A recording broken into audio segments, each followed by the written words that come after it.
from up in the mountains and down to the coast in Northern California, I've been using the Canon EOS R3 for filming birds and other wildlife. In this review, I go over what I love about using Canon's best stills camera for video shooting and the things that need improvement and that you should be aware of.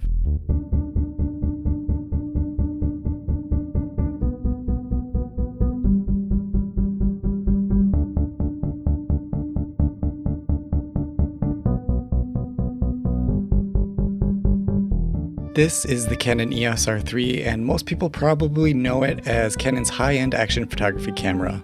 It can shoot 30 frames per second silently and without blackouts between each frame. It has the latest and greatest autofocusing and tracking system, and it comes in a hand-fitting form factor with added vertical grip. I won't be talking about still shooting in this video, however, because something much less reported is how it performs for video shooting.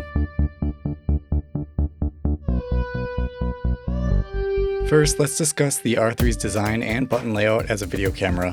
As you can see, it's a photo-first shape with hand grips on the right side and bottom, with buttons in ergonomic locations as it's handheld with the right hand. Unfortunately, this means that for video shooting, where you'll typically want buttons most accessible by your left hand on the top, backside left of the screen, or the left face of the camera, it's going to make a fair number of controls awkwardly placed for fast interaction. Even if the buttons were better located for video, there are not a lot of options for useful video customizations, and I'm mainly using controls on the camera to trigger recording, going into the quick menu for a couple of things, or going into the full menu for a few other things. There's a general lack of helpful button customizations with the R3, but it's especially true in video mode. While some buttons can technically be customized to do another task, Canon artificially limits what is possible to be mapped to them. Sony was criticized for this with their first couple of full-frame mirrorless cameras until they opened up the programmable options to virtually anything that can also be found in the extended menu system. On top of this problem, some beneficial button placements, such as the top left ones, cannot be altered, making them a total loss as they do nothing in video mode.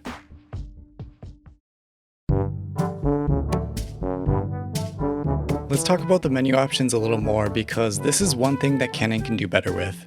As it is, only half of what I need can be set into the quick menu, and the other half I need to dive into the full menu to access. On top of this, nothing I want can be set as custom buttons either. So within the quick menu, I can change the frame rate for 4K recording between 24, 30, and 60p, and I can toggle the 1.6x Super 35 crop. However, to switch to RAW, I need to go into the full menu, and I also need the full menu to go into 4K 120p. I wish this were all streamlined into the quick menu so there's only one place to go for everything, and also being able to customize any button to any setting would help make this a much better experience. On the left face of the camera is where all the connection ports are. For monitoring, there's a micro HDMI Type D port. The camera comes with a screw and cable port cage to protect wires coming off the camera's left side, including the micro HDMI that I run with my Atomos monitor. I used the port protector for a while, but ended up ditching it as it didn't seem like my HDMI cable was ever really at risk in the field. If you store your camera with the cables connected, it's probably a good idea to use it to prevent bending right at the port connection. On the bottom of the camera is a single 1/4 inch threaded hole for attaching a tripod plate.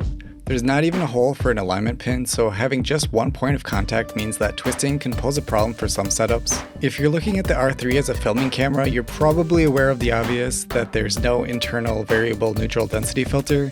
To Canon's credit, they produced a novel way of working around this with all of their RF mount cameras with the EF to RF drop-in filter adapter system. This lens adapter takes up the same space as a standard adapter, but it's extremely useful for me as a filmer. The downsides are I can't use newer RF lenses and filter them with the adapter, plus it's pretty costly. For $400, you get the adapter and a variable ND filter, and then for an additional $130, you buy the clear filter. After spending over $500 on the kit, it's still not as seamless as a built-in variable ND system that can be toggled on and off without needing to carry around and swap additional parts.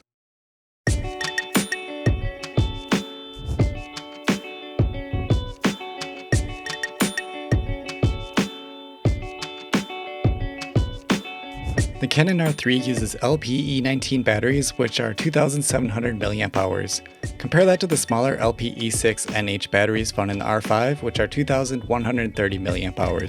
While the R3 battery is bigger in comparison one-on-one, it's limited in that it's not expandable like the R5 with a battery grip that holds 2 of its batteries. If you want to throw in an external battery pack in the mix, there are regulated LP E19 dummy batteries that should probably work with the R3, although I haven't gone down this route yet. Either way, in my experience, the one battery handles most of my shooting sessions, which typically last 2 to 4 hours. I'll use my second battery for longer days, but I only own 2 and have never needed more at this point. The R3 has one CF Express Type B slot and one SD UHS 2 slot. Canon markets these with the example of using the CF Express as the primary slot and the SD slot for backups. This vision largely holds up in the camera as it allows users to record 6K Canon RAW to the CF Express slot while simultaneously recording 4K MP4 files to the SD slot. While I would have ideally preferred to have matching media in the dual slots, realistically, I understand there are hundreds of compromises made in designing a camera, and it comes down to priorities. I bought a couple of Angelbird 256GB AV Pro CF Express Type B cards when they were on a Black Friday sale for $160 each, plus the pro-grade card reader. I found myself filling, or almost filling, the 256GB cards each time I was out for a few hours, and because of that, I think it might be wise to consider purchasing a 2TB Angelbird AV Pro card. The $900 regular price tag equates to about $112 per 256 gigabytes, so it's an even more fantastic deal than any deep sale on the lower storage end. Recently, it was part of B&H's deal zone for $550, and I pulled the trigger on that. It seems like these Angelbird CF Express cards go on sale every other month, so it might be best to wait it out if possible. The camera can also output clean 4K 60p via the HDMI port, so it is also an option to use a recording monitor with more inexpensive SSD storage attached. For now, the R3 doesn't output RAW, and the Atomos recorders can't get the RAW into them, so that's a disadvantage going all in on this route. The back of the R3 sports a glossy 3.2-inch 4.15 million dot vari-angle touchscreen LCD. In the settings, it can be turned quite bright to help overpower the sun and reflections at the cost of battery life. There's also a secondary display on the top of the camera that is useful for showing information I may want to hide away on the main display to reduce clutter, like shutter speed, aperture, and ISO. There are 2 reasons why an external monitor is virtually necessary with R3, and one is the need for its larger size. Monitoring for critical sharpness, especially once the animal is in motion, becomes a real challenge with the 3-inch screen. The second reason is almost unbelievable that it exists as a reason for a company like Canon, and that's the inability to have focus peaking and zebras active simultaneously. Both are damn near requirements for filming, and it's not okay to have to choose one or the other. Hooking into an external monitor will allow you to use both of these tools with the monitor software, no thanks to Canon. A couple of other downsides to filming with the R3 that are unsurprising that they aren't here is that there's no way to change the shutter timing from seconds to degrees, and that there's no way to flip from using ISO to using dBs.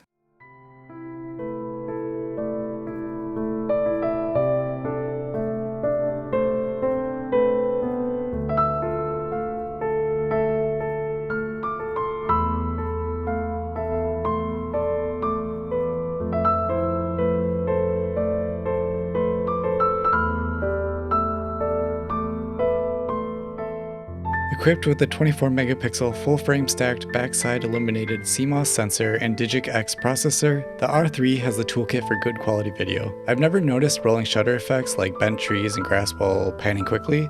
If it does exist, it must be incredibly minimal. Noise is also an area with measured control, and in my time with the camera, I don't think I've ever filmed something that was ruined by the noise level. I don't mean it's flawlessly clean, but it always looks like an appropriate or less than expected amount for the conditions I put it in. I do have to say that in still shooting, I'm very fond of the grain type noise structure that the R3 produces, enough to where there are probably less than 5 images I shot with it that I intentionally did additional noise reduction beyond the standard RAW conversion. I'm sure that nice look carries over partially to video when the noise starts kicking in.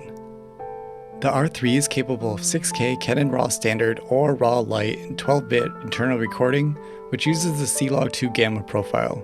In RAW, it can go up to 60 frames per second, which is straight off the whole sensor area, therefore that's going to be full frame only. For non-RAW recordings, only the C-Log3 gamma profile is used, which Canon claims can capture up to 15 stops of dynamic range.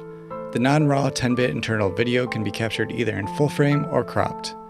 The full frame 4K is oversampled from 6K up to 60 frames per second. The full frame 4K 120p is pixel binned. 4K crop video will be a direct read from the sensor with no oversampling benefit. When I'm shooting with the R3, my preferred setting is the RAW 6K. What I like about shooting in 6K is the versatility of the footage. I'm not delivering in 6K, so I have the added resolution to help with reframing shots, stabilizing footage, or cropping in to give multiple looks to one clip. As wildlife filmmakers, part of why we need to learn our subjects is to be able to predict their actions and record them in an aesthetically pleasing way. Sometimes the full frame of our shots isn't as clean as we hope. For example, tracking a bird in flight moving across the sky from left to right, sometimes the bird gets a little too far to the right side it's flying towards. Compositionally, it will be more attractive if they stay near the middle or on the left side of the frame so that it has space to move into. With 6K footage, I can crop in a little bit and reframe the shot so that the composition stays steady throughout the take. It's like this for many different wildlife scenarios where sometimes the animal's actions will be unpredictable and challenging to follow precisely. Still, the 6K resolution means that it can be recovered easily when the project itself is 4K or 2K. The R3 shoots 10-bit 4K 60p footage at 1000 megabits per second using all intra encoding. Compare that to the 12-bit 6K 60p raw light footage which records at 1800 megabits per second. It's not totally outlandish to go with the raw 6K over the oversampled 4K when considering the benefits. And if I happen to nail the shot straight out of the camera, I can now downscale the clip to a lower resolution and get those benefits of oversampling. One of my biggest wishes for the R3 would be the capability to record 240 frames per second in at least full HD. I wouldn't care if it were autofocus capable or not, I wouldn't care if it were limited in clip length or not, but considering the Sony Alpha 1 does it with autofocus continuously recording, I think that could be matched. Slow motion is undoubtedly overused, but sometimes 120 frames per second for wildlife doesn't convey the nuances enough to make an impact when it's needed. Yes, the Canon R3 can overheat while recording video, even with the auto power off temperature setting set to high instead of standard. This only happens when the standby low resolution setting is turned off and I'm in 4K 120 FPS mode. Even when the camera is on standby in this high frame rate mode, it's continually warming the camera and counting towards the shut off temperature limit. If standby low resolution is turned off with the high frame rate setting off, there's no overheating, or if standby low resolution is turned on while using high frame rate mode, there's also no overheating. I'm not going to stop using 120 frames per second, so I'm forced to choose option B of using the low resolution display most of the time. The trouble is that the preview in low resolution standby is not suitable for discerning focus. I can only get it in the ballpark, and then after I press the record button and the display looks clear again, I can bring focus to the right spot.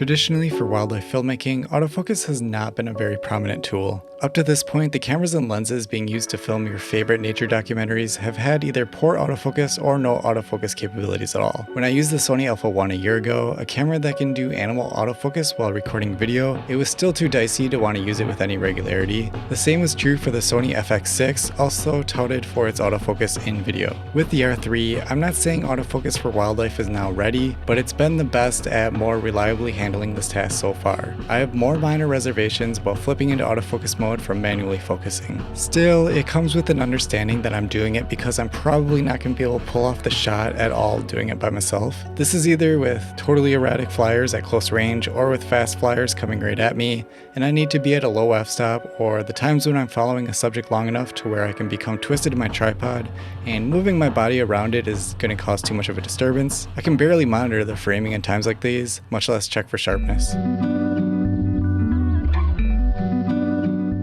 At first, I didn't think I would cover the in-body image stabilization with this review, as I'm almost always shooting long lens. Our recent trip to Monterey Bay showed me that the combined power of stabilization coming from the camera and lens is much better than I ever anticipated. I was up on a jetty filming a sea otter and getting some great shots of it. The otter continued to stay close for over half an hour while it was feeding, meaning that my one angle was starting to get stale. I wanted to switch it up, but there wasn't a good way to get my tripod down toward water level. Since I already had good luck with the shots from above, I decided it'd be okay to risk failing at the handheld altogether. I brought the R3 down the rocks to the water along with the a 200-400 lens with its internal 1.4x teleconverter and an external 1.4x teleconverter attached. Using my legs and feet to brace the setup worked well, considering my focal lengths were between 560mm and almost 800mm. One thing that can't be dismissed is that I was shooting into the waves with nearly the whole picture in motion and not much stationary, which probably helped mask the instability of the frame. That said, the setup could still eliminate the slight jitters that would make these shots unusable from the get-go. From this day, I learned not to underestimate the stabilization of the R3. If the situation would come up again where it was the only reasonable way to shoot, I'd have less hesitation to go handheld even with some big glass. To summarize my experience filming wildlife with the Canon EOS R3, it's probably one of the best experiences I've had with a hybrid camera. The negatives I have with this camera on the video side need to be fairly weighed against my belief that it's also the best stills camera available today. If you're a pure video shooter through and through, I don't think the R3 is necessarily going to be the right choice. Still, for the loads and loads of wildlife photographers who have come to discover video as a great way to enhance the stories they share, the R3 will be an excellent tool to do both.